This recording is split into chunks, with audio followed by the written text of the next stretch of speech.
Good morning, everybody. I'm Steven. This is Northwest Small Batch Brewing. Well, it's morning for me. So cheers. Coffee. Yes. So today's video is a brew talk. Listen, we really need to talk about this. Airlocks. I'm going to go over Airlocks. I know this is probably like old information for seasoned brewers. However, I want to kind of touch on some topics because oftentimes we'll see new brewers, people who are just getting into the hobby, and they're either looking for shortcuts or cheaper ways to do things, or they just don't understand the importance of doing certain things, with brewing. I'm rambling. So let's start with, why do you need an airlock? There's two reasons I can think of that you need an airlock for brewing whatever you're brewing. The first one is you don't want oxygen to get in. When you're first making your brew, whether it's wine or beer, cider, mead, whatever, you do want to shake up your liquid, your wort, your must, because it normally doesn't have much oxygen in it. You've boiled it, maybe, if it's beer, you've boiled it and you've boiled out all the oxygen. Yeast needs oxygen to start with, right, for healthy growth. So initially, yes, you shake in a whole bunch of oxygen. However, once fermentation starts, you don't want additional oxygen getting in. It will oxidize your brew and give you flavors that you don't want. So, how you stop the oxygen from getting in? You use an airlock. That's the first thing. That's the first reason for using an airlock. The second reason, bugs. Take a look at this. So, I wish I had taken a picture when I thought of it. That airlock during the high fermentation, like when it first started really fermenting and kicking off, it filled with those little fruit bugs. And of course I changed it out, but that's just an example. There are real bugs, that will get into your brew. So that's the second reason. So you have lots of options when it comes to airlocks. Please, this is my PSA, my, for the love of Pete, please don't make a shortcut for this. I've seen people use balloons. They just put a balloon over, they'll take a juice bottle that they're making, cheap wine with, and they'll put a balloon over it and poke a hole in it or two to allow CO2 to escape. And there's this misconception that because there's a layer of CO2 while it's fermenting, the bugs can't get in.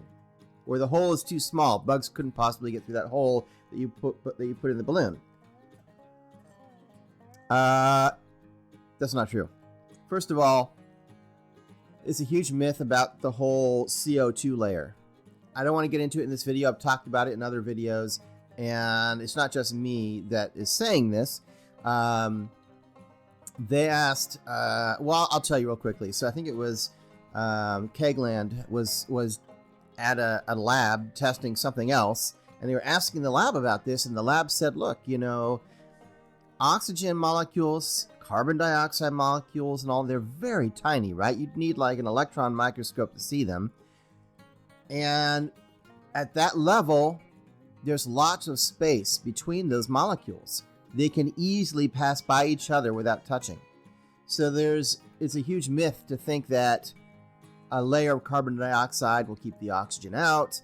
If you open the fermenter, it doesn't work. So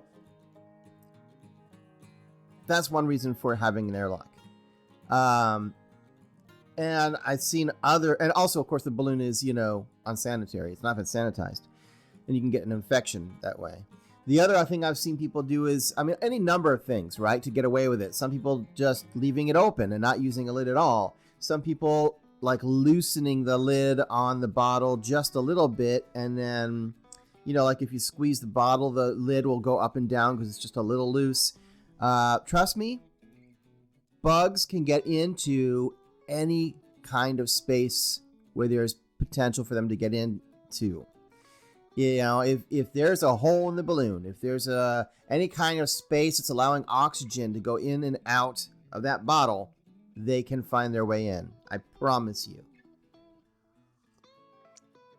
So let's talk about this, because I mean, an airlock is like what, $4, something like that. I'm guessing. I can't remember the last time I bought one, but they're not that expensive, right? And you can get them on Amazon if you have Prime. I mean, you can get a pack of them, like 4 or 5. You know, they're cheap enough that most people buy them in multiples. So you have several. So I've got a few here, right? This is my most favorite kind, believe it or not. This is called an S airlock, an S shape because of the shape of the way the airlock moves. I like this because you only fill it up to the line that says fill. I like to use Star San sanitizer for the liquid, but you could use like a clear liquor like vodka or something cheap like that. You could in a pinch use, I guess, just water, but it's not the best option. Because if for some reason that water got backed up and into your brew, I'm not sure you'd want that. That being said, I like this kind because when it's going active, it really bubbles, and you can see the you know, you can really see the action, you know, and hear it. By the way, there is a cap on these on the top that comes off with little holes, right, to let the CO2 out.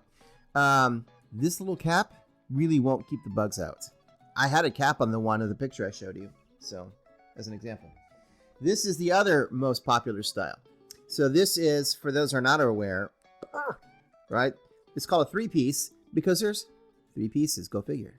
So you know, on this one, there's no fill line. You just fill it. What I do is I put this part in. It's got little holes in the bottom of it, or on this, right? You put it in, and you make sure the liquid, you know, your Star San or whatever you're using, covers those holes. And then as the CO2 is pushing its way out, it will move this piece up and down. So when you have the lid on it, it will sometimes, you know, do that. It'll go click, click, click, click, click. Not that often, though. So this one's not as satisfying because you don't really get the same kind of visible action during fermentation. But it does work just fine. And it's a 3-piece. It's easier to clean. And if you needed to suddenly put a blow-off tube, if it was, you know, starting to come out, you could just usually get a tube that'll fit in here, and you don't even have to take the airlock off. You just put the tube right there, and you're golden. So there are benefits to having a 3-piece. Now you also will find the odd airlock. It doesn't match other airlocks, like this one for the big mouth bubbler. This is the lid, has a reservoir, and then this screws down onto the lid, and it has tiny little holes. I don't know if you can see that, to allow the CO2 to escape. So you screw that down onto the lid. I'm not going to really do it, and then you fill the reservoir with your liquid. I don't like this one because it's hard to, you know, it's hard to remove it. You can't really take, you know, it's not great. It's not great. And finally, if none of those work, you have a huge fermentation going, or you live in a country where you just can't buy an airlock, get yourself a container. I'm using one of these Nalgene's because this was, you know, an extra. I actually drilled through the top and removed the little holder, just big enough for this tubing. The tubing goes down to the bottom. You fill, you know, part way up with sanitizer or whatever in the bottle. And of course, this goes in your fermenter. So now, this is an airlock. It's just a bigger version of an airlock. And now if you have either too much fermentation going on and it's starting to shoot out, this will keep the mess in check. Or if you just can't buy them where you're at. So that's what I've got. I hope that helps if you're new to this or not sure. I'll be back in another week for another video. And until then, thanks for stopping by, and cheers. Happy morning. Happy morning? I'm not awake yet. See you soon.